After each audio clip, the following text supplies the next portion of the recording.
थी शांत रात, अचानक गोलियों की आवाज और देखते ही देखते इंडस्ट्री में हड़कंप। खबर आई कि मशहूर फिल्म निर्देशक रोहित शेट्टी के घर के बाहर फायरिंग की घटना हुई है। जैसे ही ये खबर बाहर आई, सोशल मीडिया पर सनसनी फैल गई। क्या ये सिर्फ डराने की कोशिश थी या फिर इसके पीछे कोई बड़ा नेटवर्क काम कर रहा है? और अब जो चर्चा सामने आ रही है, क्या इस पूरे मामले में नेपाल कनेक्शन भी जुड़ चुका है? नमस्कार दोस्तों, आप देख रहे हैं सेलेब कहानी और आज हम बात कर रहे हैं उस मामले की जिसने सिर्फ बॉलीवुड ही नहीं बल्कि सुरक्षा एजेंसियों को भी सतर्क कर दिया। रिपोर्ट्स के अनुसार देर रात कुछ अज्ञात लोगों ने रोहित शेट्टी के निवास के बाहर फायरिंग की। घटना इतनी अचानक हुई थी कि आसपास के लोग दहशत में आ गए। राहत की बात यह रही कि किसी के घायल होने की कोई भी खबर सामने नहीं आई, लेकिन सवाल ये उठता है कि आखिरकार बड़े फिल्म मेकर के घर को निशाना क्यों बनाया गया। घटना के तुरंत बाद मुंबई पुलिस और क्राइम ब्रांच की टीम मौके पर पहुंची।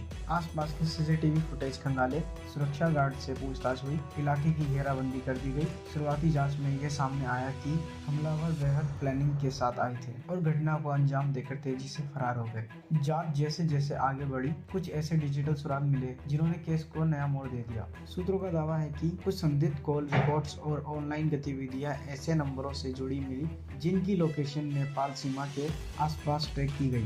यहीं से नेपाल कनेक्शन की चर्चा ने जोर पकड़ लिया। हालांकि अब तक किसी भी एजेंसी ने आधिकारिक तौर पर इस एंगल की पुष्टि नहीं की है, लेकिन जांच टीम हर संभावना पर काम कर रही है। यह एक महत्वपूर्ण बात समझनी होगी। शुरुआती जांच में कई दिशाओं में काम किया जाता है। किसी भी नंबर का विदेशी लोकेशन से जुड़ा होना हमेशा ये साबित नहीं करता कि वो अंतिम सच्चाई है। कई बार फर्जी सिम, VoIP कॉल या फिर डिजिटल मार्केटिंग का इस्तेमाल किया जाता है। इसलिए नेपाल कनेक्शन की खबर को फिलहाल जांच का हिस्सा माना जा रहा है, न कि अंतिम प्रमाण। अब तक सवाल यह है कि आखिरकार रोहित शेट्टी को निशाना क्यों बनाया गया। इंडस्ट्री में उनका नाम एक सफल और अनुशासित फिल्म मेकर के रूप में लिया जाता है। बड़े बजट की फिल्में, हाई ऑक्टेन एक्शन और सुपरस्टार के साथ मजबूत रिश्ते उनकी पहचान यही रही है। ऐसे में क्या ये किसी व्यक्तिगत दुश्मनी का परिणाम है या फिर आर्थिक विवाद या संगठित गिरोह द्वारा डराने की कोशिश? पिछले कुछ वर्षों में यह देखा गया कि फिल्म इंडस्ट्री में कई बड़े नामों को धमकी भरे कॉल और संदेश मिले। सुरक्षा एजेंसियां इस बात को गंभीरता से लेती हैं क्योंकि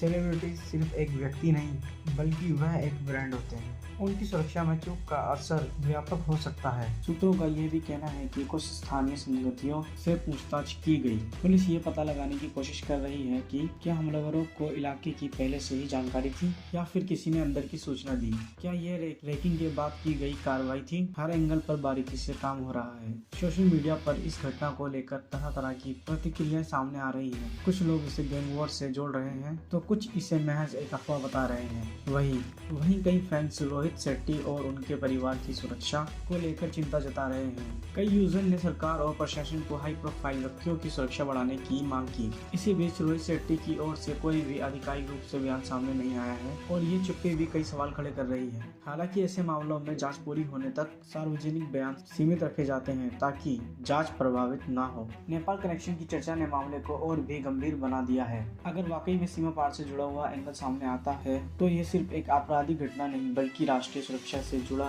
मुद्दा भी बन सकती है। लेकिन फिलहाल ये सिर्फ एक जांच का हिस्सा है और अंतिम प्रमाण आने में समय लगेगा। कानूनी विशेषज्ञों का कहना है कि अगर ये साबित होता है कि फायरिंग संगठित साजिश का हिस्सा है तो संबंधित धाराओं के तहत कड़ी कार्रवाई होगी। Digital forensic team call data records, IP address और अन्य तकनीकी सुरक्षाओं की जांच कर रही है।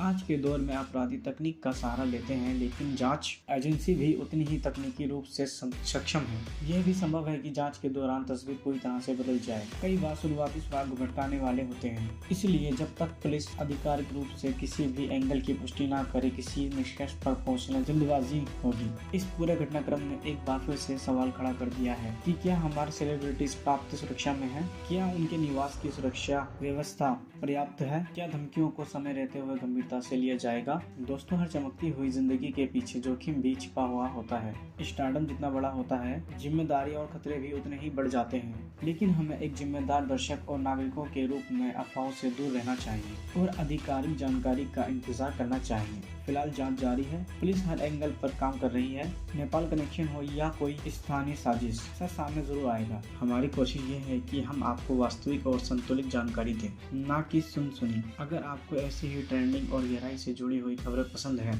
जहां हम हर एंगल को समझाते हुए बात करते हैं, तो हमारे चैनल सेलेब कहानी को सब्सक्राइब जरूर कीजिए। वीडियो को लाइक और शेयर करना ना भूलें, क्योंकि आपकी एक क्लिक हमें और सच्ची कहानियां लाने की प्रेरणा देती है। मैं मिलता हूं आपसे जल्द ही एक नई और बड़ी कहानी के साथ। तब तक के लिए सुरक्षित रहें और अपडेट रहें।